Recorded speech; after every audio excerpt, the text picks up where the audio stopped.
From dangerous gangsters who terrified the Depression-era United States, to a convicted killer who inspired an Oscar-nominated film, here are the 7 most infamous Alcatraz inmates. Before we begin, be sure to subscribe to They Will Kill You. Hit the like button and request any topics you'd like to learn about in the comments section below.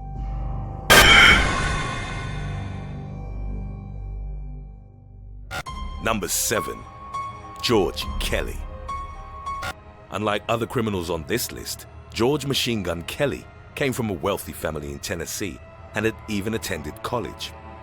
Many suspect that his wife Kathryn was the one who facilitated his rise to become public enemy number 1.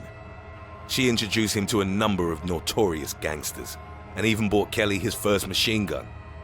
Kathryn was an expert at marketing her husband to the public and underground circles. Many historians believe that she was actually responsible for building the Machine Gun Kelly image. The two were inseparable, enjoyed a lavish lifestyle, and thrived in a criminal world together. Kelly performed a string of successful bank robberies in Texas and Mississippi, which some believe had been orchestrated by Kathryn. To avoid capture, the couple would state hop, and they'd also dye their hair to conceal their identities. The duo was ultimately apprehended following the kidnapping of wealthy oil tycoon Charles URSCHEL. While on Alcatraz, Kelly was reportedly considered a model inmate by the warden, and he even worked as an altar boy. However, fellow prisoners described him as boastful and said that he was frequently talking about robberies and murders he hadn't even committed. Number 6. James Bulger. Unlike the other inmates on this list, James "Whitey" Bulger seemed to have actually enjoyed his time on Alcatraz. While writing to Alcatraz historian Michael Esslinger, Bulger wrote, "If I could choose my epitaph on my tombstone, it would be, I'd rather be in Alcatraz." Bulger was unlike most inmates.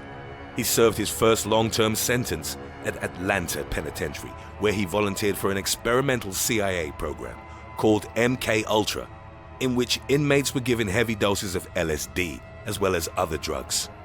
Alcatraz would only be a stepping stone in Bulger's criminal career.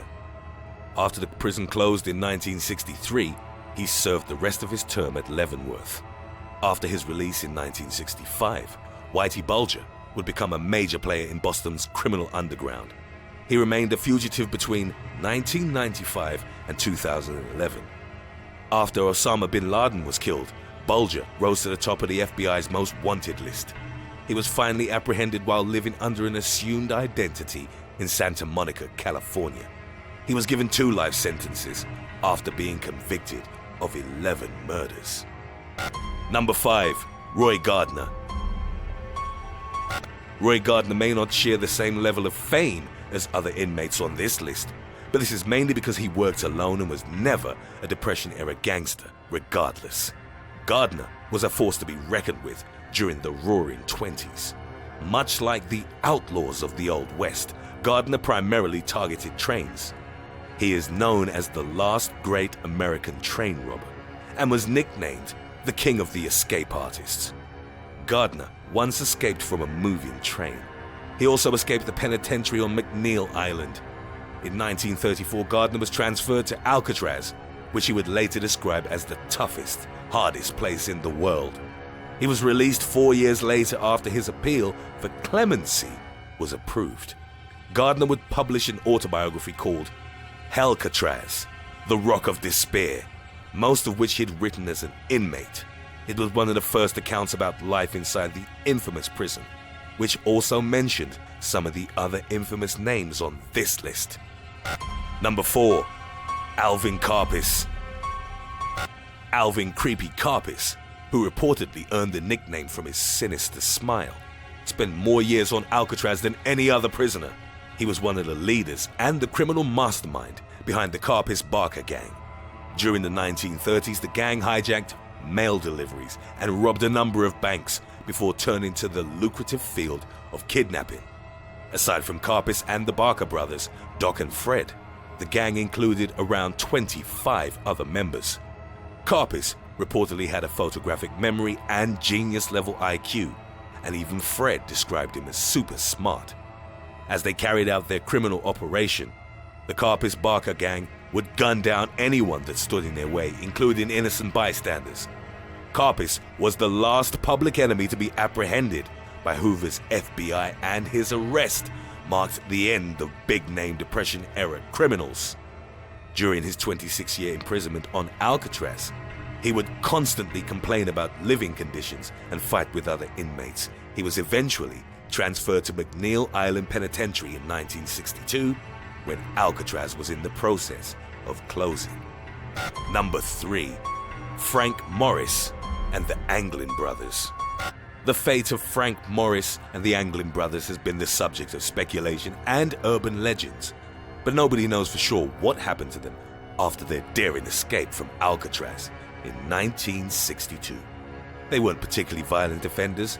The Anglin brothers usually robbed stores after hours to ensure no one got hurt, and the only weapon they ever used in a robbery was actually a toy gun. They were transferred to Alcatraz after repeated breakout attempts from their previous prisons. In the past, Morris had successfully escaped from Louisiana State Penitentiary before being sent to the Rock. It was Morris, in fact, who orchestrated the escape after the Anglin brothers were placed in a cell adjacent to his. The men worked on the Alcatraz escape for 9 months. They burrowed through the rotting cement at the back of their cells with smuggled cafeteria spoons and discarded saw blades, using fake vents to conceal their work. They fashioned a raft out of 50 stolen raincoats, which they sealed together with heat from the steam pipes under their cells. They made decoy heads from toilet paper, soap, and a homemade cement mix, which they decorated with human hair. On June 11th, the 3 men crawled out of the back of their cells, took the raft, and made their way to the roof. They climbed down the wall into the bay and set off to nearby Angel Island. The decoys were discovered the next morning during roll call. Many believe the men didn't make it, as the tide was 8 miles per hour and the temperatures were 54 degrees Fahrenheit. However, circumstantial evidence from the early 2010s suggests that the men had survived and that the authorities had covered up their successful escape. Number 2. Al Capone. One of the most famous gangsters of all time, Alphonse Al Capone, made a fortune during Prohibition-era Chicago by selling illegal liquor.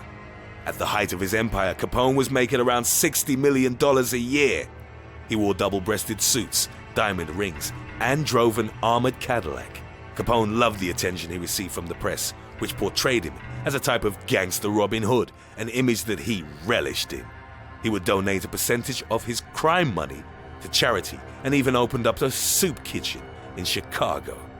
In February 1929, Capone allegedly orchestrated one of the most brutal gangland massacres in history. At the time, Bugs Malone was one of Capone's main rivals.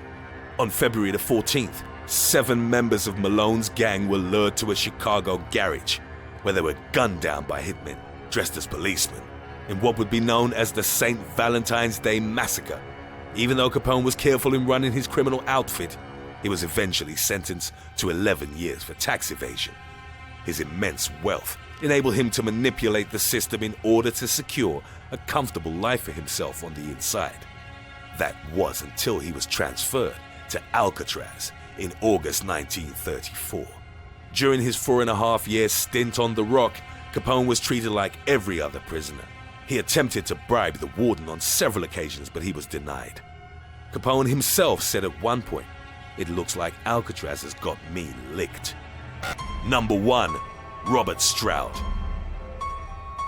Robert Stroud, better known as the Birdman of Alcatraz, was probably the prison's most famous inmate.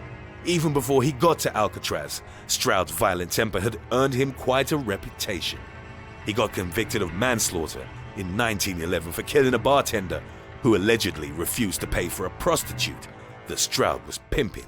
After starting several fights and stabbing a fellow inmate at MCNEIL Island, he was transferred to Leavenworth Federal Penitentiary in Kansas.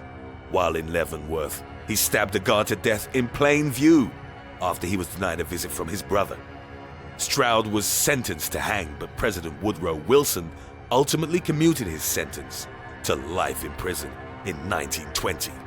Because of his violent outbursts and frequent threats against other inmates, Stroud was permanently placed in the segregation unit to serve his sentence in solitude.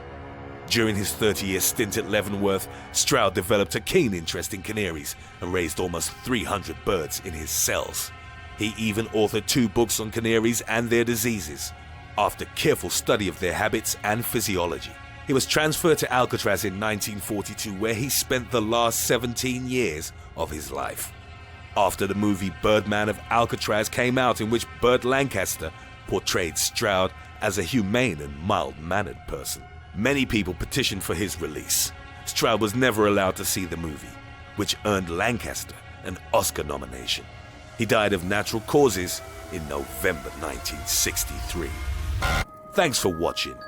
Do you know other infamous Alcatraz inmates? Tell us about them in the comments section below.